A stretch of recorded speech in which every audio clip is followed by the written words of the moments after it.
தைலம் போன்றது. இது சகோதரர் ஒருமித்து வாசம் பண்ணுகிறது.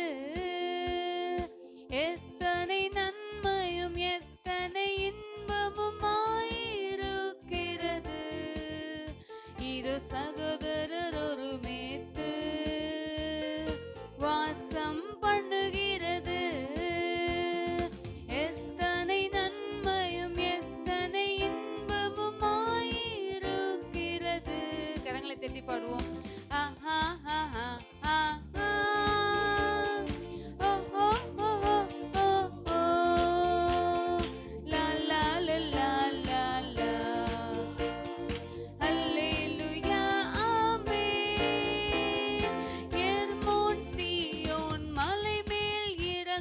பனியை போன்றது.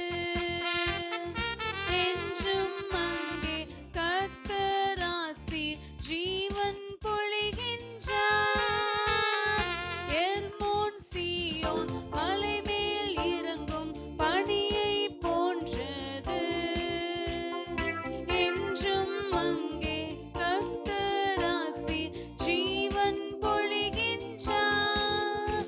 இதோ சகோதரர் ஒருமித்து வாசம் பண்ணுகிறது. எத்தனை நன்மையும் எத்தனை இன்பமும் ஆயிருக்கிறது. இதோ சகோதரர் ஒருமித்து வாசம் பண்ணுகிறது. எத்தனை நன்மையும் எத்தனை இன்பமும் ஆயிருக்கிறது. ஆஹா ஆஹா ஆஹா. ஓ ஓ ஓ ஓ ஓ. லா லா லா லா லா லா. அல்லேலூயா ஆமென்.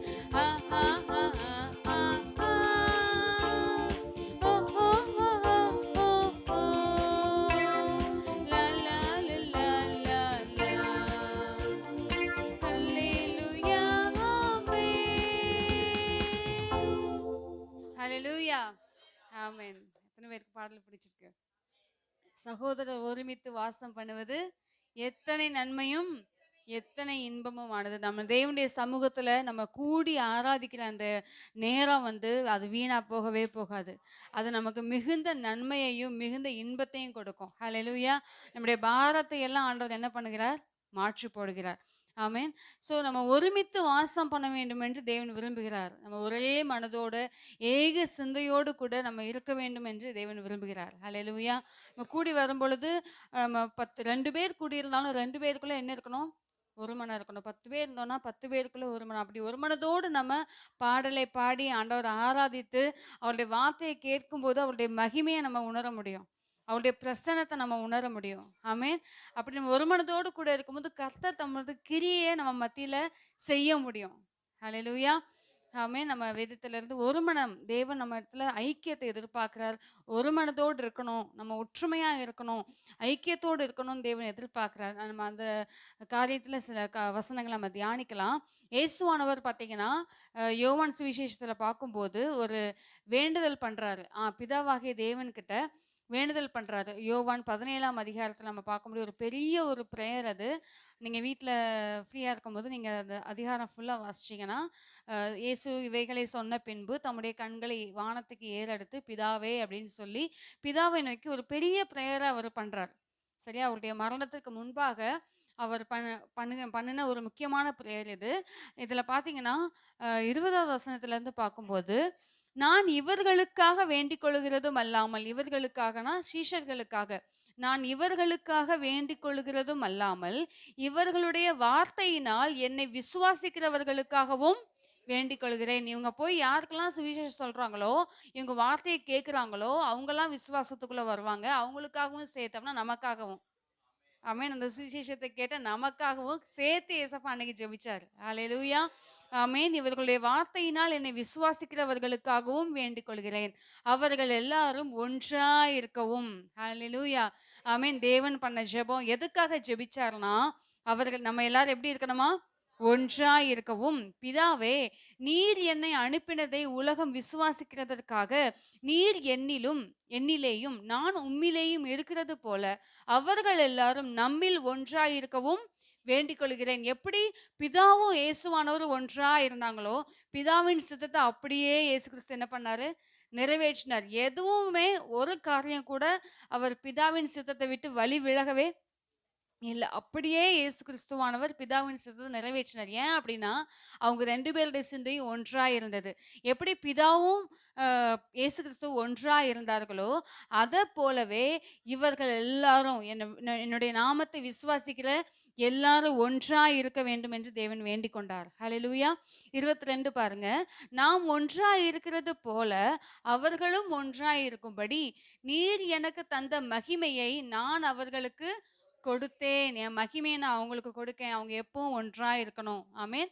அடுத்து 23 ஒருமைப்பாட்டில் அவர்கள் தேறினவர்களாய் இருக்கும்படிக்கும். ஒருமைப்பாட்டுல நம்ம எப்படி இருக்கணுமா?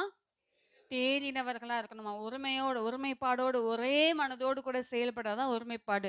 ஒருமைப்பாட்டில் அவர்கள் தேறினவர்களாய் இருக்கும்படிக்கும், என்னை நீர் அனுப்பினதையும் நீர் என்னில் அன்பா இருக்கிறது போல அவர்களிலும் அன்பா இருக்கிறதையும் உலகம் அறியும்படிக்கும் நான் அவர்களிலும் நீர் என்னிலும் இருக்கும்படி வேண்டிக் கொள்கிறேன். ஆமென். ஒரு பெரிய ஜெபத்தை, முக்கியமான ஜெபத்தை வந்து இயேசு நமக்காக பண்ணினார். என்ன என்ன என்ன காரணம் அப்படின்னா, ஒருமைப்பாடு, ஒரு மனம். நம்ம எல்லாரும் ஒன்றா இருக்க வேண்டும். நம்ம ஒருமைப்பாட்டுல தேறினவர்களா இருக்க வேண்டும் என்பதற்காக ஏசப்பா அன்னைக்கே என்ன பண்ணாருன்னா ஜெபம் பண்ணாரு. ஏன்னா தெரியும், இதுக்கப்புறம் நிறைய பிரிவினைகள் வரும். சபைக்குள்ள நிறைய பிரச்சனைகள் வரும். இயேசுடைய மரணத்துக்கு அப்புறமா, அவருடைய உயிர்த்தெழுதலுக்கு அப்புறமா சபை உருவாகும் பொழுது நிறைய பிரச்சனைகள் சபைகளுக்குள்ள வரும். அப்போ இவங்கெல்லாம் என்ன பண்ணிடக்கூடாதுன்னா, சிதறி போயிடக்கூடாது. இவங்கெல்லாம் சோர்ந்து போயிடக்கூடாது. இவங்க ஒருமைப்பாட்டுல தேறினவர்களா இருக்கணும் அப்படின்னு சொல்லி முன்னாடியே இயேசு கிறிஸ்து அவர்களுக்காக ஜெபம் பண்ணினார். நமக்காகவும் சேர்த்து என்ன பண்ணாரு? ஜெபம் பண்ணினார். ஆமென். இன்னைக்கு கிறிஸ்தவர்கள் பார்த்தீங்கன்னா, இயேசு கிறிஸ்து சொன்ன மாதிரியே நம்ம வாழ்ந்துட்டோம் அப்படின்னா, இதுக்கு முன்னாடி நிறைய பேர் வாழ்ந்துட்டு போயிருக்காங்க. எல்லாருமே வாழ்ந்திருந்தாங்க. ஒருமைப்பாட்டில தேறினவர்களா இருந்திருந்தாங்கன்னா, இன்னைக்கு உலகம் முழுவதும் எல்லாருமே ஆண்டவருடைய பிள்ளைகளா இருந்திருப்பாங்க. ஆனா சபைகளுக்குள்ள, கிறிஸ்தவர்களுக்குள்ள அந்த சபை, இந்த சபைன்னு வித்தியாசம். நான் பெரியவன், நீ பெரியவன் வித்தியாசம். நான் பண்றது தான் கரெக்ட், நீ பண்றது தப்பு. இப்படி ஏகப்பட்ட பிரச்சனைகள், நமக்குள்ள பிரிவினைகள் இருக்கிறதுனால தான் இன்னும் என்ன பண்ணல அப்படின்னா, ரட்சிப்பு முழுமையா வந்து சேரல. ஆமென். நம்ம ஒரு மனதோடு இயேசு சொன்னது போல ஒருமைப்பாட்டில தேறினவர்களா ஒரு மனதோடு செயல்பட்டிருந்தோம் அப்படின்னா, இந்த உலகத்தை நம்ம ஆண்டவருக்குன்னு என்ன பண்ணியிருக்கலாம்? ஆதாயம் பண்ணியிருக்கலாம். ஆமென். இன்னும் கெட்டு போகல. இன்னும் நாட்கள் நம்ம கரங்கள்ல இருக்கிறது. தேவன் எதிர்பார்க்கிற அந்த ஒருமைப்பாடு, தேவன் எதிர்பார்க்கிற அந்த ஒரு மனம் நமக்குள்ள வரணும். ஆமென். தினந்தோறும் ஆண்டவரே நான் ஒரு மனதோடு இருக்கணும். குடும்பத்துல 2 பேர் இருக்கோமா, 2 பேத்துக்குள்ள என்ன இருக்கணும்? ஒன்னஸ், ஒரு மனம் இருக்கணும். 4 பேர் இருக்கிறோமா, 4 பேருக்குள்ள ஒரு மனம். ஒரு சபையில, ஒரு ஜெபக்குழுல ஒரு 5 பேர் கூடி ஜெபிக்கிறோமா, 5 பேருக்குள்ள ஒரு மனம். ஆமென். சர்ச்சுக்கு வரோமா, ஏதாவது ஒரு ப்ரேயர்ல ஃபெல்லோஷிப்ல ஒரு 10 பேர் ஜெபம் பண்றோமா, 10 பேருக்குள்ள ஒரு மனம். சபையா கூடி வரோம் 50 பேரோ, 100 பேரோ, 200 பேரோ, 1000 பேரோ, எல்லாருக்குள்ள என்ன இருக்கணும்? ஒரு மனம் இருக்கும் பொழுது, அந்த சபையின் மூலமாக சபைக்கு வருகிற ஒவ்வொருவர் வாழ்க்கையிலும் தேவன் செய்யணும்னு நினைக்கிறத யாராலும் தடுக்கவே முடியாது. நம்ம எல்லாத்துக்குமே கதை தெரியும். அப்படிதானே? சிங்கம் வந்து அட்டாக் பண்ணணும்னு நினைக்கும்போது, காளைகள் எல்லாம் எப்படி இருந்துச்சாம்? ஆமா. சேர்ந்து இருக்கும்போது சிங்கத்தால ஒண்ணுமே செய்ய முடியல. பக்கத்திலேயே போ முடியல. ஆனா, என்னைக்கு அவங்களுக்குள்ள பிரச்சனை வந்து, அவங்கலாம் பிரிஞ்சு பிரிஞ்சு 4 பேர் 4 காளைகளும் 4 திசையில போகும்போது, ஈஸியா ஒவ்வொரு நாளைக்கும் ஒண்ணு ஒண்ணா இது என்ன பண்ணிருச்சு? அடிச்சு சாப்பிட்டுருச்சு. அதே மாதிரி தான் நம்ம என்னைக்கும் ஒரு மனதோடு இருக்கும் பொழுது, சாத்தானுடைய எந்த சதி திட்டங்களும் நமக்குள்ள என்ன பண்ண முடியாது? கிரியை செய்ய முடியாது. நுழைய முடியாது. ஏன்னா, நம்ம ஒருத்தருக்கு ஒருத்தர் என்ன பண்ணுவோம்? ஜெபத்தினால தாங்குவோம். ஒருத்தர் சோர்ந்து போகும்போது, இன்னொருத்தர் என்ன பண்ணுவோம்? தூக்கி விடுவோம். ஒருவன் தனிமையா இருப்பதிலும் 2 பேர் சேர்ந்து இருப்பது நலம் அப்படின்னு வசனம் சொல்கிறது. சேர்ந்து ஒரு மனதோடு, அது குடும்பமா இருந்தாலும், சபையா இருந்தாலும், ஜெபக்குழுவா இருந்தாலும், நம்ம ஒரு மனதோடு நம்ம செயல்படும் பொழுது, அங்கே தேவனுடைய மகிமையை நம்ம பார்க்க முடியும். தேவனுடைய வல்லமையை பார்க்க முடியும். அங்கே தான் தேவன் கிரியை செய்ய முடியும். எங்க 2 பேர் ஒரு மனமா கூடி இருக்கிறார்களோ, அங்கே அவர்கள் நடுவிலே நான் இருக்கிறேன், வாசம் பண்ணுகிறேன் அப்படின்னு ஆண்டவர் சொல்றாரு. ஹalleluya. ஸோ தேவனுடைய மகிமையை நம்ம வாழ்க்கையில பார்க்கணுமா? தேவனுடைய மகிமையை நம்ம குடும்பத்துல பார்க்கணுமா? தேவனுடைய மகிமையை நம்முடைய ஊழியத்துல பார்க்கணுமா?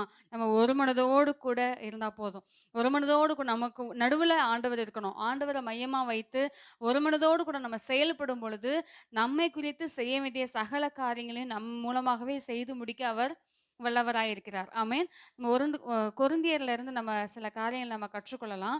இந்த கொரிந்து சபையில பார்த்தீங்கன்னா, ஏகப்பட்ட பிரச்சனை. இந்த சபையான பவுல், அப்போஸ்தலனாகிய பவுல் இந்த சபைய உருவாக்கிட்டு, அவரு வேற சபைய உருவாக்குறதுக்காக என்ன பண்ணிட்டாரு? மூவ் ஆன் பண்ணி போயிட்டே இருக்கிறாரு. ஆனா, அ எந்த சர்ச் நெறைய சபைகள உருவாக்கி, உருவாக்கி அவர் டிராவல் பண்ணிட்டே இருப்பாரு. ஆனா, உருவாக்குன சபைகளை குறித்த அந்த கரிசனை அவருக்குள்ள இருந்துட்டே இருக்கும். அதனால லெட்டர் போட்டு அப்பப்போ என்ன பண்ணுவாரு? "எப்படி இருக்குது? சபை எப்படி இருக்குது? விசுவாசிகள் எப்படி இருக்காங்க?" அப்படின்னு விசாரிக்கும் பொழுது, அந்த கொரிந்து சபைய பத்தி ஏகப்பட்ட கம்ப்ளைண்ட் அவருக்கு. அவ்ளோ கம்ப்ளைண்ட் லெட்டர்ஸ் போது. அதெல்லாம் பார்த்துட்டு அவருக்கு ரொம்ப மனவேதனை. அந்த கொரிந்து சபை அவரால உருவாக்கப்பட்ட சபை, வீட்டு சபை. அந்த கூடார தொழில் பண்ணி பண்ணி என்ன பண்ணாரு? ஆத்துமாக்கள சம்பாதிச்சு ஒரு சபைய அங்க என்ன பண்ணாருன்னா, கொரிந்துல உருவாக்குனாரு. ஆனா, அந்த கொரிந்து சபைக்குள்ள ஏகப்பட்ட பிரச்சனை, குழப்பங்கள். பாருங்க 1ஆம் அதிகாரத்துல அ 9ஆம் வசனத்திலிருந்து பார்க்கும்போது,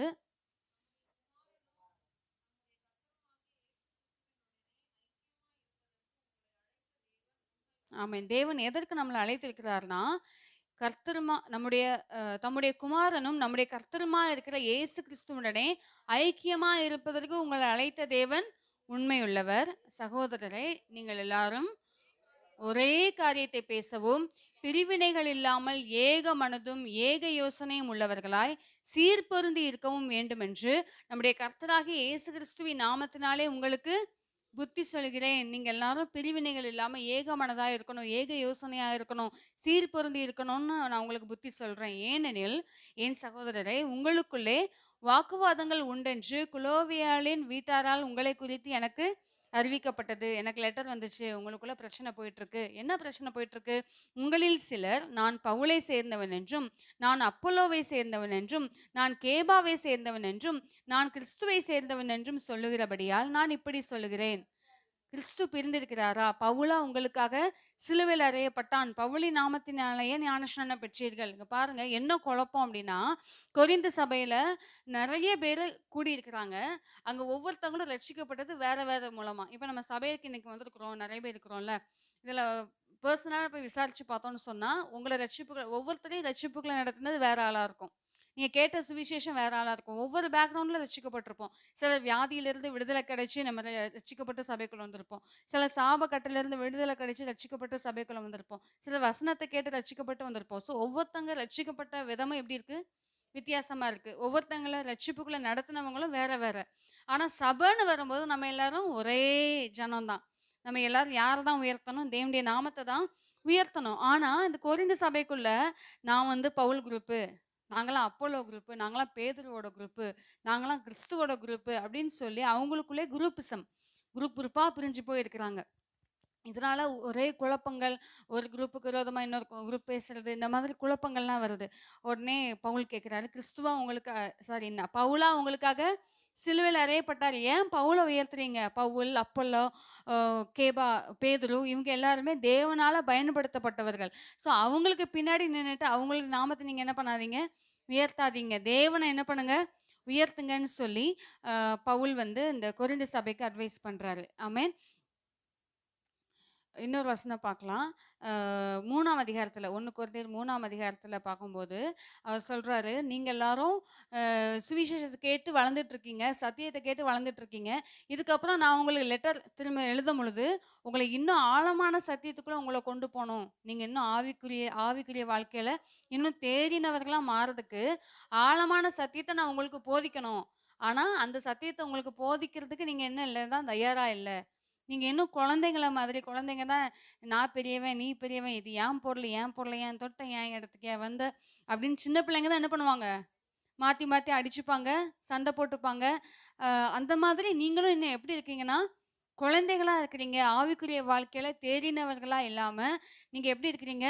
குழந்தைகளா இருக்கிறீங்கன்னு சொல்லி அவங்கள குறித்து ரொம்ப கஷ்டப்படுறார் பவுல். இந்த 3ஆம் அதிகாரத்தில பார்க்கும்போது, மேலும் சகோதரரே, நான் உங்களை ஆவிக்குரியவர்கள் என்று எண்ணி உங்களுடனே பேசக்கூடாமல் மாம்சத்துக்குரியவர்கள் என்றும் கிறிஸ்துவுக்குள் குழந்தைகள் என்றும் எண்ணி பேச வேண்டியதாயிற்று. ஏன் கிறிஸ்துவுக்குள்ள இவங்க குழந்தைகளா இருக்கிறாங்க பாருங்க. நீங்கள் பலனில்லாதவர்களானதால் உங்களுக்கு போஜனம் கொடாமல் பாலை குடிக்க கொடுத்தேன். இன்னமும் நீங்கள் மாம்சத்துக்குரியவர்களா இருக்கிறபடியால் இப்பொழுதும் உங்களுக்கு பலன் இல்லை. பொறாமையும் வாக்குவாதமும் பேதங்களும் உங்களுக்குள்ளே இருக்கிறபடியால் நீங்கள் மாம்சத்திற்குரியவர்களாய் இருந்து மனுஷ மார்க்கமாய் நடக்கிறீர்கள் அல்லவா? ஒருவன் நான் பவுலை சேர்ந்தவன் என்றும் வேறொருவன் நான் அப்போலோவை சேர்ந்தவன் என்றும் சொல்கிறபடியால் நீங்கள் மாம்சத்திற்குரியவர்கள் அல்லவா? பவுல் யார்? அப்போலோ யார்? கர்த்தர் அவனவனுக்கு அருள் அளித்தபடியே நீங்கள் விசுவாசிக்கிறதற்கு ஏதுவா இருந்த ஊழியக்காரர் தானே. அவங்கெல்லாம் நீங்க ரட்சிக்கப்படுவதற்கு தேவன் பயன்படுத்தின பாத்திரங்கள். அவங்க மூலமா நீங்க ஏன் பிரிஞ்சிருக்கிறீங்க? உங்களுக்குள்ள பொறாமை, வாக்குவாதம், பேதங்கள், அப்புறம் பிரிவினைகள் இதெல்லாம் இருந்துச்சு, மிஸ் அண்டர்ஸ்டாண்டிங்லாம் ரொம்ப இருந்துச்சு அப்படின்னா நீங்க இன்னும் குழந்தைகளா தான் இருக்கிறீங்க. நீங்க இன்னும் தேறினவர்களா மாறணும். இன்னும் உங்களை குறித்து தேவன் வைத்திருக்கிற திட்டம் பெருசு. என்னைக்குமே சாத்தான் பார்த்தீங்கன்னா, இந்த எலிய நம்ம எலிய வந்து பிடிப்போம்ல, ஒரு கூண்டு மாதிரி வச்சு பிடிப்போம். சின்ன துண்டு தேங்காய், கருவாடு ஏதாவது சின்ன இதை வைப்போம். அது எலிய நினைக்கும், ஐயோ நம்மளுக்கு சாப்பாடு தராங்க, ஆமா சூப்பர் சாப்பாடு தராங்கன்னு. ஆனா எலிக்கு தெரியாது அது சாக போகுது. அது பிடிக்கிறதுக்காக வைக்கப்பட்ட பொறிங்கிறது எலிக்கு என்ன பண்ணாது தெரியாது. சாத்தானும் பார்த்தீங்கன்னா சின்ன சின்ன காரியத்தை காட்டி, பாரு இந்த வார்த்தையை உனக்கு விரோதமா பேசிட்டாங்க, உன்னை பார்த்து இந்த வார்த்தையை அவங்க சொல்லியிருக்கலாமா? எவ்வளோ நன்மணி அவங்களுக்கு செஞ்சிருக்கு, உன்னை பார்த்து சின்ன பொறி. ஆனா தேவன் நமக்குன்னு வச்சிருக்கிற திட்டம் பெருசு. நம்ம பார்க்க வேண்டியது மேலான காரியங்கள். நமக்குன்னு தேவன் வைத்திருக்கிற ஆசீர்வாதம் பெருசு. நம்ம செய்ய வேண்டிய வேலை பெருசு. சின்ன சின்ன வேலையை நம்ம செய்ய வேண்டிய அவசியமே இல்ல. மனுஷங்க நமக்கு விரோதமா பேசதான் செய்வாங்க, பேசட்டும். சூழ்நிலைகள் சாதகமா இருக்கட்டும். குடும்பத்துல பிரச்சனைகள் வரதான் செய்யும், வரட்டும். பலவீனங்கள் வரும். ஆனா அதை பார்த்து நம்ம சோர்ந்து போய் உட்கார்ந்துடாம தேவன் நமக்குன்னு வச்ச அந்த லெக்கை நோக்கி நம்ம தொடர்ந்து ஓடுகிறவர்களாக இருக்கணும். ஹல்லேலூயா, ஆமென். மேகம் போன்ற இத்தனை திரளான சாட்சிகள் சூழ்ந்து கொண்டிருக்க பாரமான யாவற்றையும் நம்மை சுற்றி நெருங்கி நிற்கிற பாவத்தையும் தள்ளிவிட்டு விசுவாசத்தை துவக்குகிறவரும் முடிக்கிறவருமாகிய இயேசுவை நோக்கி நமக்கு நியமித்திருக்கிற ஓட்டத்திலே பொறுமையோடே ஓடக்கடுவோம். ஆமென். ஸோ சின்ன சின்ன காரியங்களை பார்த்து மனுஷர்களுடைய வார்த்தைகளா இருக்கட்டும், எதுவா இருக்கட்டும், எவ்வளோ விரோதமா நமக்கு பேசுறது, அது பெரிய காரியமா கூட இருக்கட்டும். ஆனா அந்த காரியத்தை பார்த்து நம்ம என்ன பண்ணிடக்கூடாது? சோர்ந்து போயிடக்கூடாது, நம்ம உட்கார்ந்துடக்கூடாது, நம்முடைய எனர்ஜி அதுல வேஸ்ட் பண்ணிடக்கூடாது. ஆமென். தேவன் நமக்கு கொடுத்துருக்கிற பலன், தேவன் நமக்கு கொடுத்துருக்கிற ஞானம் எல்லாம் தேவனுக்காகவே. அவன் என்னை ஒரு வார்த்தை கேட்டான், நான் 4 வார்த்தை திருப்பி கேட்டாகணும்னு சொல்லி நம்மளுடைய வார்த்தையை அவன்கிட்ட என்ன பண்ண வேண்டாம், நம்ம செலவு பண்ண வேண்டாம். நமக்கு கொடுத்துருக்கிற ஞானம், நம்முடைய வார்த்தைகள், நம்முடைய டைம், நம்முடைய நேரம், நம்முடைய எனர்ஜி, நம்மளுடைய மைண்ட் எல்லாமே நம்ம முழுவதுமா யாருக்கு கொடுக்கணும்? ஆண்டவருக்கு கொடுக்கணும். அப்பதான் நம்ம ஆவிக்குரிய வாழ்க்கையில தேறினவர்கள். இன்னும் குழந்தைகளை மாதிரி நம்ம என்ன பண்ணிட்டு இருக்க வேண்டாம், சண்டை போட்டுட்டு இருக்கவே வேண்டாம். நம்மளை பார்த்துட்டு பார்க்காத மாதிரி போயிட்டோம், அதை கண்டுக்கவும் போயிட்டோம்னு வச்சுக்கோங்களேன். அதுக்கப்புறம் நம்மளை இவங்ககிட்ட நம்மளோட வேலை என்ன பண்ணாது, நடக்காது போல இருக்குன்னு சொல்லி சத்ருவே என்ன பண்ணிடலாம், நம்மளை விட்டு போயிடுவான். ஹல்லேலூயா. ஸோ நம்ம ஆவிக்குரிய வாழ்க்கையில தேறினவர்களா இருக்கும் பொழுது நமக்குள்ள பிரிவினைகளோ, வாக்குவாதங்களோ, பிரச்சனைகளோ வரவே வராது. ஹல்லேலூயா, ஆமென். அது எப்போ நம்ம தேறினவர்களா இருக்க முடியும் அப்படின்னா, கிறிஸ்துவுக்குள்ள நம்ம பலனடையும் பொழுது, நல்ல தினந்தோறும் ஜெபிக்கும் போது, தினந்தோறும் வேதத்தை வாசிக்கும் போது தேவன் நமக்கு உணர்த்துவார். ஓகே, இதெல்லாம் ஒரு சாதாரண விஷயம், இதை கண்டுக்காத, நான் உனக்குன்னு இந்த திட்டத்தை வச்சிருக்கேன்னு சொல்லி தேவன் தன்னுடைய திட்டத்தையும் தீர்மானத்தையும் நமக்கு வெளிப்படுத்தி நம்மை நேர்வழியா நடத்துவதற்கு அவர் போதுமானவராய் இருக்கிறார். ஹல்லேலூயா, ஆமென். ஸோ ஆவிக்குரிய வாழ்க்கையில நம்ம தேறினவர்களா இருக்கும் பொழுது நம்மை ஒருமைப்பாட்டிலும் நம்ம தேறினவர்களா இருப்போம். ஆமென். ஆவிக்குரிய வாழ்க்கையில ஒவ்வொரு நாளும் நம்ம முன்னேறி முன்னேறி முன்னேறி முன்னேறி ஒவ்வொரு நாளும் நம்ம வளர்ந்து கொண்டே இருக்கும் பொழுது, கிறிஸ்துவுக்குள்ள நம்ம வளர்ந்து கொண்டே இருக்கும் பொழுது, கிறிஸ்துவோடு உள்ள ஐக்கியத்திலும் சபையோடு உள்ள ஐக்கியத்திலும் நம்ம தேறினவர்களா இருப்போம். ஹல்லேலூயா, ஆமென். ஸோ சபைகளுக்குள்ள நம்ம எல்லாருமே எப்படி இருக்கோம் அப்படின்னா, உடன் வேலையாட்களா இருக்கிறோம். நம்ம எல்லாம் எப்படி இருக்கிறோம்? உடன் வேலையாட்கள். எக்ஸாம்பிள் பார்த்தீங்கன்னா, நம்ம மோசே அமலேக்கியருக்கு விரோதமா இஸ்ரவேல் ஜனங்கள் யுத்தம் பண்ணிட்டு இருக்கும்போது, மோசே கரங்களை தூக்கி வச்சுட்டு இருக்கும்போது இஸ்ரவேல் ஜனங்களுக்கு என்ன கிடைக்குது? வெற்றி கிடைக்குது. மோசையுடைய கை தளர்ந்து போகும்போது அமலேக்கியர் என்ன பண்றாங்க? மேற்கொள்றாங்க. உடனே ஊரும் ஆரோனும் என்ன பண்ணாங்க? மோசையோட கையை தூக்கி பிடிச்சாங்க. தூக்கி பிடிச்ச உடனே இஸ்ரவேலர் அந்த யுத்தத்துல அவங்களுக்கு என்ன கிடைச்சதுன்னா ஜெயம் கிடைச்சது. ஹalleluya. நம்முடைய தேவனுடைய கரம் உயர்ந்திருக்கிறது. நம்முடைய தேவன் எப்படி பலத்த கையினாலும் ஓங்கிய புயத்தினாலும் இஸ்ரவேல் ஜனங்களை எகிப்திலிருந்து கானானுக்கு கூட்டி கொண்டு போனாரோ, அதே போல திரளான ஜனங்களை ரட்சித்து சபைகளை கூட்டி வந்துட்டே இருக்கிறாரு. அவர் கிரியை செய்து கொண்டே இருக்கிறார். அவர் வேலை செஞ்சுட்டே இருக்கிறார். ஏதோ நம்மளை வேலை செய்ய வச்சுட்டு செய்யின்னு ஆர்டர் போட்டுட்டு இல்லை தேவன். அவர் தான் மெயினா என்ன பண்ணிட்டு இருக்கிறாரு, வேலை செஞ்சுட்டு இருக்கிறாரு. நம்ம அவரை சப்போர்ட் பண்றோம்.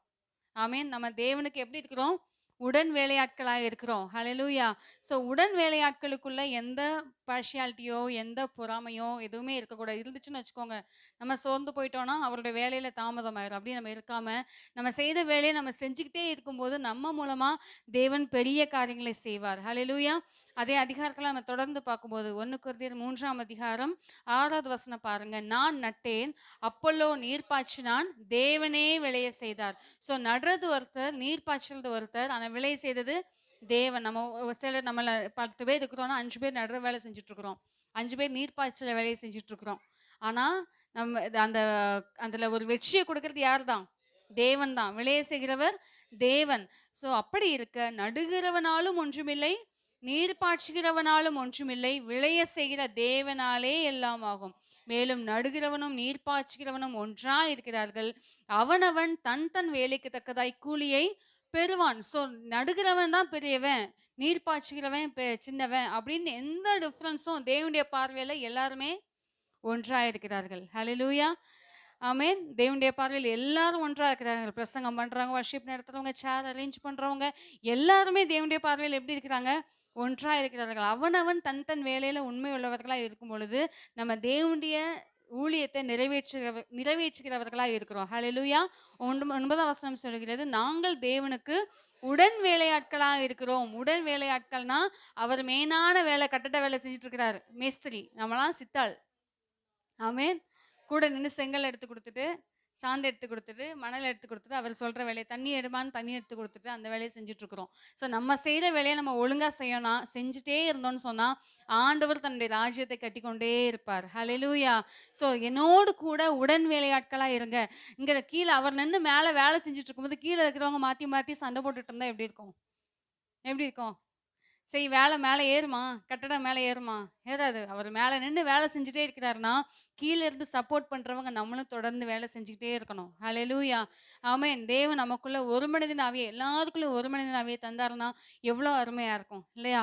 ஸோ அவரோடு கூட நம்ம உடன் வேலையாட்களாக ஒற்றுமையாக ஒரே மனதோடு கூட அந்த ஊழியத்தை, தேவனுடைய வேலையை, தேவனுடைய பணியை செய்ய வேண்டும் என்று தேவன் எதிர்பார்க்கிறார். ஹalleluya. நீங்கள் தேவனுடைய பண்ணையும் தேவனுடைய மாளிகையுமா இருக்கிறீர்கள்னு தேவன் சொல்றாரு. ஹalleluya. ஆமென். ஸோ தேவனுக்கு நம்ம எப்படி இருக்கிறோம், உடன் வேலையாட்களா இருக்கிறோம். தேவனுடைய ராஜ்யத்தின் பணியில நம்ம எல்லாம் உடன் வேலையாட்களா இருக்கிறோம். ஹalleluya. 1 கொரிந்தியர் 12ஆம் அதிகாரம் அதில் பார்த்தீங்கன்னா 12ஆம் வசனம் சொல்லுகிறது, எப்படி எனில் சரீரம் ஒன்று, அதற்கு அவயவங்கள் அநேகம், ஒரே சரீரத்தின் அவயவங்கள் எல்லாம் அநேகமாய் இருந்தும் சரீரம் ஒன்றாகவே இருக்கிறது. அந்த பிரகாரமாக கிறிஸ்துவும் இருக்கிறார். கிறிஸ்துவானவர் சரீரமா இருக்கிறார். கிறிஸ்து சரீரமா இருக்கிறார், சபை சரீரமா இருக்கிறது. ஆனா அதற்கு அவயவங்கள் அநேகம். சரீரம் ஒண்ணுதான். இப்போ நான் நிற்கிறேன்னா கிறிஸ்டின்னு சொல்லுவீங்க, ஒரே சரீரம், ஒரே ஆளா நிற்கிறேன். ஆனா எனக்கு இருக்கிற அவயவங்கள் அநேகம். எனக்கு கண் இருக்குது, மூக்கு இருக்குது, வாய் இருக்குது, காது இருக்குது, கை கால்லாம் இருக்குது. ஸோ நிறைய அவயவங்களா இருந்தாலும் சரீரம் ஒன்றுதான். எல்லா அவயவங்களும் வேலை செய்யுது, தனித்தனியா வேலை செய்யுது. கண்ணு பார்க்குது, வாய் பேசுது, கை வேலை செய்யுது. ஆனா எல்லாம் எதுக்காக தான் வேலை செய்யுது, சரீரத்துக்காக தான் வேலை செய்யுது. அதே மாதிரி தான் நம்ம எல்லாரும் ஒவ்வொரு அவயவங்கள், ஒருத்தர் கண்ணா இருக்கிறோம், ஒருத்தர் காதா இருக்கிறோம், ஒருத்தர் வாயா இருக்கிறோம், ஒருத்தர் கையா இருக்கிறோம். ஆனா எல்லாருமே யாருக்காக தான் வேலை செய்யறோம்னா இயேசுவுக்காக தான் வேலை செய்கிறோம். நம்ம இயேசு சரீரத்துக்காக தான் வேலை செஞ்சுட்டு இருக்கிறோம். ஹalleluya. ஸோ எந்த அவயமும் நான் தான் பெரியவன், நீ தான் பெரியவன் பெருமை பாராட்டவே முடியாது. ஹalleluya. தொடர்ந்து நம்ம வாசிக்கும் போது, நாம் யூதராயினும் கிரேக்கராயினும் அடிமைகளாயினும் சுயாதீனராயினும் எல்லாரும் ஒரே ஆவியினால் ஒரே சரீரத்திற்குள்ளாக ஞானஸ்நானம் பண்ணப்பட்டு எல்லாரும் ஒரே ஆவிக்குள்ளாகவே தாகம் தீர்க்கப்பட்டோம். ஸோ நமக்குள்ள எந்த டிஃப்ரென்ஸும் வேண்டாம். வெளியில வேணா நமக்கு நிறைய டிஃப்ரென்ஸ் இருக்கலாம், இவன் இப்படி இப்படின்னு. ஆனால் சர்ச்சுக்குன்னு வந்துட்டோம், தேவனுடைய பிள்ளைகள்னு வந்துட்டோம்னா யூதன் கிரேக்கன் வித்தியாசமே கிடையாது, அடிமை சுயாதீனன்னு வித்தியாசமே கிடையாது. உள்ள வந்ததுக்கு அப்புறம் எல்லாரும் ஒண்ணுதான். ஹalleluya. ஒரே ஆவியினால ஒரே சரீரத்திற்குள்ளாக நம்ம ஞானஸ்நானம் பண்ணப்பட்டு ஒரே ஆவிக்குள்ளாகவே தாகம் தீர்க்கப்பட்டோம். ஹalleluya. சரீரமும் ஒரே அவயவமாயிராமல் அநேக அவயவங்களாய் இருக்கிறது. காலானது நான் கையா இராதபடியினாலே நான் சரீரத்தின் அவயவம் அல்லவென்றால் அதனாலே அது சரீரத்தின் அவயவமாய் இராத. கால் சொல்லுது, இந்த கையை பாரேன் எவ்வளோ அதுக்கு அடிக்கடி அதை போட்டு போட்டு சோப்பை போட்டு கழுவிக்கிட்டே இருக்கிறாங்க. காலை கவனிக்கவே காலில் பாதத்தில் அவ்வளோ அழுக்கு இருக்கு. என்னைய பார்க்குறாங்களா? யாருமே பார்க்கறது இல்ல.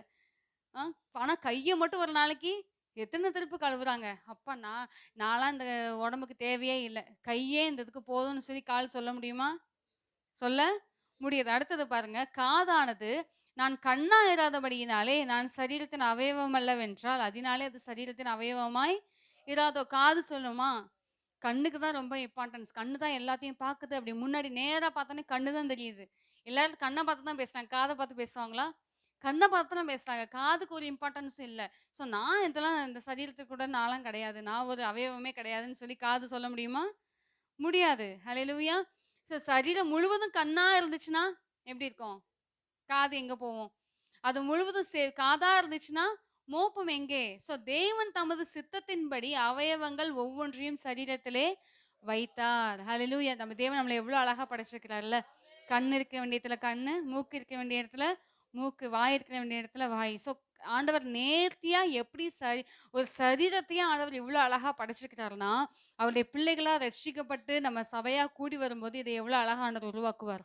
ஒருத்தங்களை தீர்க்கதரிசியா பயன்படுத்துவார், ஒருத்தங்களை மேய்ப்பனா பயன்படுத்துவார், ஒருத்தங்களை சின்ன பிள்ளைங்களை கவனிக்கிறவங்களா பயன்படுத்துவார். ஒவ்வொருவரையும் தேவன் யாருமே சர்ச்சுக்கு ஏதோ பேருக்கு வந்துட்டு போற மாதிரி கிடையாது. எல்லாரும் குறித்தும் சபைக்கு வருகிற ஒவ்வொருவரை குறித்து தேவன் ஒரு திட்டத்தை வைத்திருக்கிறார். ஆமென். அதை கேட்டு ஆண்டவரே நீங்க என்ன செய்ய போறீங்க? நான் கண்ணு செய்யற வேலையை செய்யணுமா, காது செய்யற வேலையை செய்யணுமான்னு சொல்லிட்டு அவர் கேட்டு நம்ம செய்யற வேலையை நம்ம தொடர்ந்து என்ன பண்ணிட்டே இருக்கணும்? செஞ்சுட்டே இருக்கோம். அது செஞ்சுட்டே இருந்தோம்னு சொன்னா அது தேவனுக்கு மகிமையை கொண்டு வரும். ஹalleluya. 19 பாருங்க. சரீரம் எங்கே? அவயவங்கள் அநேகமாக இருந்தும் சரீரம் ஒன்றே. அடுத்து பாருங்க, கண்ணானது கையை பார்த்து நீ எனக்கு வேண்டுவதில்லை என்றும் தலையானது கால்களை நோக்கி நீங்கள் எனக்கு வேண்டுவதில்லை என்றும் சொல்ல கூடாது. யாரும் யாரையும் அற்பமா நினைக்கவே கூடாது. கண்ணு எதை பார்த்து சொல்லுது? கையை பார்த்து நீ எல்லாம் எனக்கு வேணாம், என் கண்ணாலே நான் எல்லா வேலையும் செஞ்சிருவேன்னு சொல்ல முடியுமா? சொல்ல முடியாது. கை செய்யற வேலையை கை தான் செய்ய முடியும். கண்ணு என்ன பண்ண முடியாது, செய்ய முடியாது. அதே மாதிரி தலை காலை பார்த்து நான் தலை மேல இருக்கிறேன், எனக்கு தான் கனம், நான் சொல்றது தான் எல்லாமே. கால் நீ கீழே இருக்கிற, தரையில நடக்கிற, எல்லா அழுக்கும் உன் காலில் படுது, நீ உன்னை பார்த்தாலே அது அசிங்கமா இருக்கு போ அப்படின்னு சொல்ல முடியுமா? முடியாது. கால் செய்ய வேண்டியதை கால் தான் செய்யும். கால் நின்னா தான் தலைக்கு மதிப்பு, அப்படிதானே? கால் நிக்கல அப்படின்னா தலைக்கு என்ன இல்லை, மதிப்பு இல்லை. ஹalleluya. ஸோ ஒவ்வொரு அவயவத்துக்கும் தேவன் ஒவ்வொரு ஒரு தாளந்தை வச்சிருக்கிறார், ஒவ்வொரு திட்டத்தை வச்சிருக்கிறார், ஒவ்வொரு நோக்கத்தை வச்சிருக்கிறார். ஹalleluya. ஸோ நம்ம சபையா வரும் பொழுது, நம்ம சபையா கூடி வரும் பொழுது சபையில ஒவ்வொருத்தர் குறித்தும் தேவன் ஒவ்வொரு திட்டத்தை வச்சிருக்கிறார். யாரையுமே நம்ம அற்பமா நினைக்கவே கூடாது. தேவனுடைய பார்வையில் எல்லாருமே ஒன்றுதான். ஆமென். நம்ம ஒரு உவமை கூட இயேசு கிறிஸ்து சொல்வாரு. ஒரு எஜமான் தன்னுடைய தோட்டத்தில் வேலை பார்க்கறதுக்காக காலையிலே போய் வேலைக்கு வாங்க, நீங்கள் என் தோட்டத்தில் வேலை செய்யுங்க, உங்களுக்கு ஒரு பணம் கூலி தரேன் வந்துடுவாங்க. அதுக்கப்புறம் கொஞ்ச நேரம் கழிச்சு போய் தோட்டத்துக்கு வேலை செய்வாங்க, கூலி தரேன். ஏன் சும்மா நின்றுட்டு இருக்கீங்க, வாங்க என் தோட்டத்தில் வேலை செய்யுங்க, உங்களுக்கு கூலி தரேன்னு சொல்லி கடைசி பகல் ஃபுல்லாக கூப்பிட்டுட்டே இருப்பார். ஸோ 4-5 குரூப் வராங்க. கடைசியில் வேலை முடியறதுக்கு 1 மணி நேரம் தான் இருக்குது. அப்பவும் போய் பார்த்துட்டு ஏன் சும்மா நிற்கிறீங்க, என் தோட்டத்தில் வேலை செய்யுங்க, உங்களுக்கு நான் கூலி தரேன் அப்படின்னு சொன்னதும் எல்லாரும் வேலை செஞ்சுட்டு இருக்கிறாங்க. இப்போ சம்பளம் போட வேண்டிய நேரம் வந்தாச்சு. கடைசியாக ஜாயின் பண்ணாங்களே, கடைசியில் 1 மணி நேரம் வேலை பார்த்துருக்காங்களே, அவங்கள ஃபஸ்ட்டு கூப்பிட்டு அவங்களுக்கு என்ன பண்ணுறாரு, ஒரு பணத்தை கொடுக்குறாரு. உடனே அதுக்கு முன்னாடி வந்தவங்களுக்குலாம் சந்தோஷம். அப்பா ஒரு பணம், அவங்களுக்கு 1 மணி நேரம் வேலை செஞ்சுருக்காங்க, அவங்களுக்கே ஒரு பணம் கொடுக்குறாருல, நமக்கு அதிகமாக கிடைக்கும் அப்படின்னு எதிர்பார்த்தா எல்லாத்துக்குமே எத்தனை தான் கிடைக்குது? ஃபுல்லாக. உடனே நாங்கள் பகல் ஃபுல்லாக வெயிலில் நின்று கஷ்டப்பட்டு வேலை பார்த்தோம், எங்களையும் அவங்களையும் ஈக்குவல் ஆக்கிட்டீங்களே அப்படின்னு கேட்கும்போது, நான் தயாளனாக இருக்கிறேன், எனக்குள்ளதை கொடுக்க வேண்டியது என் பொறுப்பு. ஸோ எனக்குள்ளதை கொடுக்கறதுக்கு எனக்கு உரிமை இல்லையா? நான் தயாளனா இருக்கும்போது நீங்க வன்கணனா இருக்கலாமான்னு சொல்லி அவங்கள பார்த்து கேள்வி கேட்டுட்டு சொல்றாரு. அந்தபடிதான் தேவனுடைய பார்வையில நான் நான் அப்படி செஞ்சேன், இப்படி செஞ்சேன் நம்ம ஆண்டவர்ட்ட போய் சொல்ல வேண்டிய அவசியமே இல்ல. தேவன் அவனவனுக்கு கொடுக்க வேண்டியது அவனவனுக்கு என்ன பண்ணுவாரு? கொடுப்பாரு. ஸோ யாரையுமே நம்ம அற்பமா நம்ம நினைக்கவே முடியாது. ஹல்லேலூயா! பேக் ஒர்க் பண்ணுவாங்க பாருங்க. சர்ச்ல முன்னாடி நின்னு எல்லாம் வேலை செய்வாங்க. ஆனா பேக் ஒர்க் பண்றவங்க இருக்காங்க பாருங்க. அவங்க இல்லன்னா பேக் ஒர்க்னா சர்ச் கிளீனிங், நீட்டா அரேஞ்ச் பண்றது, மைக் அரேஞ்ச் பண்றது, எல்லாம் செட் பண்றது. இந்த வேலை செய்யலன்னா நம்ம உட்கார்ந்து ஆராதிக்க முடியுமா? முடியாது. ஸோ எந்த அளவுக்கு முன்னாடி நின்னு பிரசங்கம் பண்றது முக்கியமோ, அந்த அளவுக்கு பின்னாடி நின்னு வேலை செய்றவங்களும் முக்கியம். ஸோ 2 பேருமே ஆண்டவருடைய பார்வையில எப்படி இருக்கிறாங்கன்னா, ஈக்குவலா இருக்கிறாங்க. சமமானவர்களா இருக்கிறாங்க. ஸோ யாரையுமே நம்ம மனசுக்குள்ள நம்ம நான் என்ன செய்ய முடியும் அப்படின்னு நம்ம நினைக்கவே கூடாது. ச்சே! என்னால அவங்கள மாரி பாட முடியலையே! என்னால தைரியமா முன்னாடி நின்னு 2 வார்த்தை பேச முடியலையே! அப்படின்னு சொல்லி எந்த ஒரு ஒரு அந்த தாழ்வு மனப்பான்மை நமக்கு இருக்கவே கூடாது. தேவன் நமக்குன்னு என்ன வச்சுக்கிறாரோ, நல்லா ஜெபிக்க கிருபை குடுத்துருக்கிறாரா, நல்லா ஜெபிங்க. தேசத்திற்காக, குடும்பத்திற்காக, சபைக்காக என்ன பண்ணுங்க? நல்லா ஜெபம் பண்ணுங்க. நல்ல பாடல் பாடுற கிருபைய குடுத்துருக்கிறாரா, நல்ல ஆண்டவர மகிமைப்படுத்தி நல்ல பாடல்கள பாடுங்க. ஆண்டவர் ஏதாவது வேலைய செய்யணும், சர்ச்சுக்குன்னு போய் இந்த வேலைய செய்யணும்னு உணர்த்துறாரா, உடனே வந்து எல்லா வேலையும் செய்யுங்க. அது தேவனுக்கு மகிமைய கொடுக்கும். எத ஆண்டவர் உங்க மூலமா செய்யணும்னு விரும்புகிறாரோ, எத நீங்க செய்யணும்னு உங்களுக்குள்ள பாரத்த போடுறாரோ, அத நீங்க செய்யுங்க. ஆமென். நமக்கு முடியாத ஒண்ண போய் ட்ரை பண்றத விட, நமக்கு தேவன் கொடுத்த கிருபைய பயன்படுத்தணும்னு சொன்னா, அதன் மூலமாக பெரிய காரியங்கள செய்ய ஆண்டவரால முடியும். ஹல்லேலூயா! ஸோ நம்ம கிறிஸ்துவாகிய சரீரத்தினுடைய அவயவங்களா இருக்கிறோம். ஆமென். அவயவங்களா இருக்கிறோம். நம்ம அப்ப எவ்ளோ இம்பார்ட்டன்ஸ் பாருங்க. சரீரத்தில இருக்கிற எல்லா அவயவங்களும் முக்கியமானது தான். எதுவுமே வந்து முக்கியமானது இல்ல, தேவை இல்ல நம்ம சொல்லவே முடியாது. தலையிலிருந்து நம்ம தலையிலிருந்து உள்ளங்கால் வரைக்கும் எல்லா அவயவங்களும் சரீரத்துக்கு தேவை. அத மாரி சபையில இருக்கிற சின்ன பிள்ளைங்கள்ல இருந்து வயதானவர்கள் வரைக்கும் ஆண்டவருக்கு தேவை. எல்லாருமே ஆண்டவருக்குன்னு கிரியை செய்யணும். எல்லாருமே அவருக்கென்று வேலை செய்ய வேண்டும் என்று தேவன் எதிர்பார்க்கிறார். ஹல்லேலூயா! ஆமென். முதலாவது பார்த்தோம் நம்ம தேவனுக்கு உடன் வேலையாட்களா இருக்கிறோம்னு பார்த்தோம். 2வது பார்த்தோம் நம்ம சரீரத்தின் அவயவங்களா இருக்கிறோம். ஸோ தேவன் நமக்கு கொடுத்த அந்த பொறுப்ப, தேவன் நம்ம மேல வச்ச அந்த திட்டத்த நம்ம சரியா நிறைவேற்றும் பொழுது, நம்ம ஒரு மனதோடு கூட நிறைவேற்றும் பொழுது, நம்ம மூலமா ஆண்டவர் மகிமையான காரியங்களை செய்வார். திரளான ஆத்துமாக்கள் நம்மள பார்த்து சர்ச்சுக்கு வருவாங்க. ஒரு பெரிய மகிமைய நம்ம பார்க்க முடியும். ஆமென். சர்ச்சுக்கு நம்ம கூட்டு வந்து காஸ்பல் சொல்லி கூட்டு வந்துட்டு, இங்க நம்மளுக்குள்ள இருக்கிற பிரச்சனைகள, பிரிவினைகள அவங்க பார்த்துட்டாங்கன்னா, "என்ன இதுக்கு நான் சர்ச்சுக்கு வராமயே இருக்கலாம்." அப்படின்னு சொல்லி பின்வாங்கி போறதுக்கு நம்ம காரணமா இருக்கவே கூடாது. ஹல்லேலூயா! சபைக்குள்ள ஒரு புது ஆத்துமா வராங்க அப்படின்னா, நமக்குள்ள இருக்கிற அன்பின் ஐக்கியத்தையும், ஒற்றுமையையும், சமாதானத்தையும், சந்தோஷத்தையும் அவங்க பார்த்து, இப்படிப்பட்ட கூட்டம் தான் எனக்கு வேணும்னு சொல்லி அவங்க மறுபடியும், மறுபடியும் என்ன பண்ணணும்? ஆலயத்துக்கு வந்து அந்த ரட்சிப்பின் சந்தோஷத்த அனுபவிப்பதற்கு நம்ம காரணமா இருக்கணும். ஆமென். தேவன் அப்படிப்பட்ட அன்பினாலும், ஐக்கியத்தினாலும் நம்மை நிரப்புவாராக. ஹல்லேலூயா! பவுல் ஒவ்வொரு சபைக்கும் வரிசையா நம்ம நெறைய நிருபங்கள பார்க்க முடியும். ரோமர், கொரிந்தியர், அ தீமோத்தேயு, தீத்து நெறைய நிருபங்கள பார்க்குறோம். எபேசியர், கலாத்தியர் எல்லாத்துலயுமே அவர் இம்பார்ட்டன்ஸ் குடுத்தது எதுக்கு அப்டின்னா, ஒரு மனமா இருங்க. அன்பில தேறினவர்களா இருங்கன்னு சொல்லி, அதுல சில வசனங்கள மட்டும் நம்ம வாசிச்சு முடிக்கலாம். எபேசியர் 4ஆம் அதிகாரம் 1லிருந்து 3ஆம் வசனம் பாருங்க. ஆதலால் கர்த்தர் நிமித்தம் கட்டுண்டவனாகிய நான் உங்களுக்கு சொல்லுகிற புத்தி என்னவெனில், நீங்கள் அழைக்கப்பட்ட அழைப்புக்கு பாத்திரவான்களாய் நடந்து, மிகுந்த மனத்தாழ்மையும், சாந்தமும், நீடிய பொறுமையும் உடையவர்களாய், அன்பினால் ஒருவரை ஒருவர் தாங்கி, சமாதான கட்டினால் ஆவியின் ஒருமையை காத்துக்கொள்வதற்கு ஜாக்கிரதையா இருங்க. ஹalleluya! ஜாக்கிரதையா இருங்க. உங்களுக்குள்ள அந்த ஒருமனப்பாடு மட்டும் கெட்டு போயிறவே கூடாது. ஆவியின் ஒருமையை காத்துக்கொள்வதற்கு நீங்க ஜாக்கிரதையா இருங்க. அதுக்கு உங்களுக்கு தேவை மனத்தாழ்மை, சாந்தம், நீடிய பொறுமை. சாதாரண பொறுமை இல்ல. எப்படி? நீடிய பொறுமை இருந்தா தான் நம்ம எப்படி இருக்க முடியும்னா, ஒரு மனத காத்துக்கொள்ள முடியும். நீடிய பொறுமை உடையவர்களாய் அன்பினால் ஒருவரை ஒருவர் தாங்குங்க அப்படின்னு சொல்லி எபேசு சபைக்கு சொல்றாரு. இன்னொரு வசனத்த பாருங்க. ரோமர் 15ஆம் அதிகாரம். ரோமர் 15ஆம் அதிகாரத்துல 5வது வசனம், 6வது வசனம் பாருங்க. நீங்கள் ஒருமனப்பட்டு நம்முடைய கர்த்தராகிய இயேசு கிறிஸ்துவின் பிதாவாகிய தேவனை ஒரே வாயினால் மகிமைப்படுத்தும்படிக்கு பொறுமையையும் ஆறுதலையும் அளிக்கும் தேவன் கிறிஸ்து இயேசுவினுடைய மாதிரியின்படியே நீங்கள் ஏக சிந்தையுள்ளவர்களாய் இருக்கும்படி உங்களுக்கு அனுக்கிரகம் செய்வாராக. ஹalleluya. ஒரே வாயினால மகிமைப்படுத்தணுமா எல்லாரும் சேர்ந்து. நம்ம எல்லாத்துக்கும் தனித்தனி வாய் தான். ஆனா சபைன்னு வரும்போது எப்படி இருக்கணுமா? ஒரே வாயினால் அப்படின்னா என்ன? ஒரே மனதோடு கூட. இப்ப பரிசுத்தர் பரிசுத்தரேன்னு சொல்லி சேனைகளின் கர்த்தர் பரிசுத்தர் அப்படின்னு பாடும்போது எல்லாரோட மனதிலையும் தேவன் பரிசுத்தர், என் தேவன் பரிசுத்தர்ன்னு சொல்லி எல்லாரும் ஒரே மனதோட ஆண்டவரே நீ பரிசுத்தர்ன்னு சொல்லி உயர்த்தும் பொழுது அங்க எவ்வளவு மகிமையா இருக்கும். ஹalleluya. ஸோ அந்த வசனத்தை கேட்கும் போதும் சரி, ஆண்டவரை ஆராதிக்கும் போதும், பாடலை பாடும் பொழுதும் ஒரே வாயினால அவரை மகிமைப்படுத்தும்படிக்கு தேவன் பொறுமையையும் ஆறுதலையும் நமக்கு அளிக்கிறார். ஹalleluya. ஸோ இயேசு கிறிஸ்துவுடைய மாதிரியின்படியே எப்படி இயேசு ஒருமை ஒரு பிதாவோடு கூட ஐக்கியமா இருந்தாரோ அதே போல நம்மளும் ஏக சிந்தையுள்ளவர்களாய் இருக்க வேண்டும் என்று நமக்கு அனுக்கிரகம் செய்வாராக. ஹalleluya. தேவன் அப்படிப்பட்ட ஏக சிந்தையை நம்ம ஒவ்வொருவருக்கும் கொடுப்பாராக. ஹalleluya. இன்னொரு வசனத்தை வாசிப்போம். பிலிப்பியர் 2ஆம் அதிகாரத்துல பார்க்கும்போது, பிலிப்பியர் 2ஆம் அதிகாரம் 2வது வசனத்துல இருந்து பாருங்க.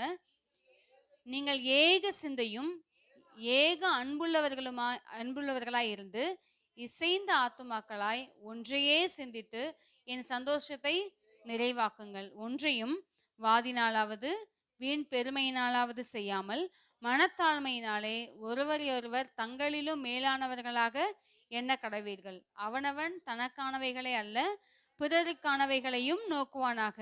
கிறிஸ்து இயேசுவில் இருந்த சிந்தையே உங்களிலும் இருக்க கடவுது. ஹalleluya. ஸோ ஏக சிந்தையா இருங்க, ஏக அன்புள்ளவர்களாய் இருங்க, இசைந்த ஆத்துமாக்களாய் ஒன்றையே சிந்தித்து என் சந்தோஷத்தை நிறைவாக்குங்கள். ஸோ தேவனுடைய சந்தோஷத்தை நிறைவாக்கணும் அப்படின்னா நம்ம செய்ய வேண்டியது என்ன? நிறைய பேருக்கு போய் சுவிசேஷம் அறிவிக்கணுமா? நல்லா ஜெபிக்கணுமா? தேவன் சொல்றாரு, என் சந்தோஷம் எப்போ நிறைவாகும்னா நீங்க ஏக சிந்தையா இருக்கும்போது. நீங்கள் ஏக சிந்தையும் ஏக அன்பும் உள்ளவர்களாய் இருந்து இசைந்த ஆத்துமாக்களாய் ஒன்றையே சிந்தித்து என் சந்தோஷத்தை நிறைவாக்குங்கள். ஹalleluya. நம்ம இந்த பவுல் சொல்றாரு விசுவாசிகளை பார்த்து. பவுல் சொல்றாரு, என் சந்தோஷத்தை நீங்க நிறைவாக்குங்க. நீங்க ஒரு மனதோடு இருந்தீங்கன்னா அது எனக்கு எப்படி இருக்கும்? ரொம்ப சந்தோஷத்தை கொடுக்கும். எதையும் வாதினாலாவது வீண் பெருமையினாலாவது செய்யாம மனத்தாழ்மையினாலே ஒருவரை ஒருவர் தங்களிலும் மேலானவர்களாக எண்ண கடவீர்கள். கிறிஸ்து இயேசுவில் இருந்த சிந்தையே உங்களிலும் இருக்க கடவுது. ஹalleluya. கிறிஸ்து இயேசு எப்படி ஒருமைப்பாட்டில தேறினவராக இருந்தாரோ, பிதாவோடு கூட ஒரு மனதோடு இருந்தாரோ, பிதாவின் சித்தத்தை அப்படியே நிறைவேற்றினாரோ, அதே போல தேவனோடும் நம்ம கூட இருக்கிற சகோதர சகோதரிகளோடு நம்ம ஒரு மனதோடு, சபையோடு நம்ம ஒரு மனதோடு இருக்கும் பொழுது, செயல்படும் பொழுது நம்ம மூலமாக தேவன் மகிமையான காரியங்களை செய்வார். நம்ம எல்லாம் தேவனுக்கு உடன் வேலையாட்களா இருக்கிறோம். கிறிஸ்துவாகிய சரீரத்திற்கு அவயவங்களாக இருக்கிறோம். ஹalleluya. தொடர்ந்து தேவன் நம்ம குறித்து வைத்திருக்கிற அந்த வேலையை, அந்த திட்டத்தை நம்ம செய்து கொண்டே இருப்போம். தேவன் நம்மை கொண்டு பெரிய காரியங்களை செய்வார். ஹalleluya. எல்லாரும் நினைச்சு நிப்போமா? நம்ம ஜெபிக்கலாம். ஸ்தோத்திரம் கர்த்தாவே, ஸ்தோத்திரம் ஸ்தோத்திரம் ஸ்தோத்திரம் ஸ்தோத்திரம். ஆமென் அப்பா. ஸ்தோத்திரம் ஸ்தோத்திரம் ஸ்தோத்திரம் ஸ்தோத்திரம் ஸ்தோத்திரம் ஸ்தோத்திரம் ஸ்தோத்திரம். ஒரு மனமாய் சபைகள் எல்லாம் ஒன்று கூடி ஜெபிக்கணுமே. ஒரு மனமாய் சபைகள் எல்லாம் ஒன்று கூடி ஜெபிக்கணுமே. தேவா கதறுகிறேன், என் தேசத்தின் மேல் மனமிரங்கும். தேவா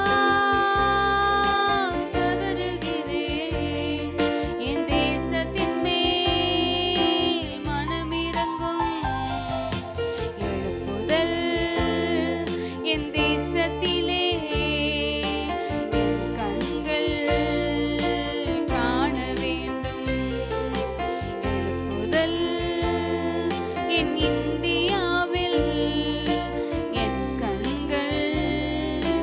சபைகள் எல்லாம் தூய்மையாகி சாட்சியாக வாழணும். சபைகள் எல்லாம் தூய்மையாகி சாட்சியாக வாழணுமே. சபைகள் எல்லாம் தூய்மையாகி சாட்சியாக வாழணுமே. தேவா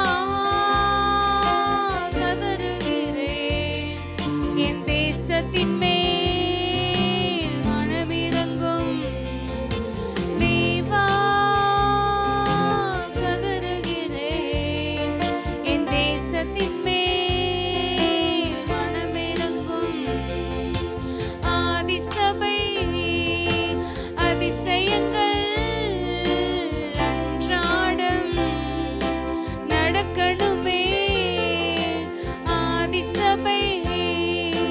அதிசயங்கள் அன்றாடம் நடக்கணுமே. தேவா கதறுகிறேன், என் தேசத்தின் மேல் மனமிரங்கும். தேவா கதறுகிறேன், என் தேசத்தின் மேல் மனமிரங்கும். எழுப்புதல் என் தேசத்திலே என் கண்கள் காண வேண்டும். எழுப்புதல் என் இந்தியாவில் என் கண்கள் காண வேண்டும். ஆமென் ஆண்டவரே. அப்பா, நாங்கள் ஒரு மனமாய் நாங்கள் செயல்படும் பொழுது எங்கள் தேசத்தில் நாங்கள் எழுப்புதலை பார்க்க முடியும். ஆண்டவரே, நாங்கள் ஒரு மனதாக செயல்படும் பொழுது எங்கள் சபையில் நாங்கள் எழுப்புதலை பார்க்க முடியும் ராஜா. ஆண்டவரே ஸ்தோத்திரம், எங்கள் கண்கள் அதை பார்க்கணும் ராஜா. ஹல்லேலூயா. நம்முடைய ராஜ்யம் எங்கள் தேசத்தில் கட்டப்படணும் கர்த்தாவே. ஆவியானவரே, நாங்கள் ஒரு மனமாக செயல்படணும் ராஜா. நீர் எங்களை குறித்து வைத்துக்கிறதான நோக்கங்கள் திட்டங்கள் எல்லாம் நிறைவேறுவதாக ராஜா. எங்களை ஒவ்வொருவரையும் நீர் பயன்படுத்துவீராக அப்பா. ஏசப்பா, ஆவியின் வரங்களாலும் கனிகளால் எங்களை நிரப்பி அலங்கரிப்பீராக.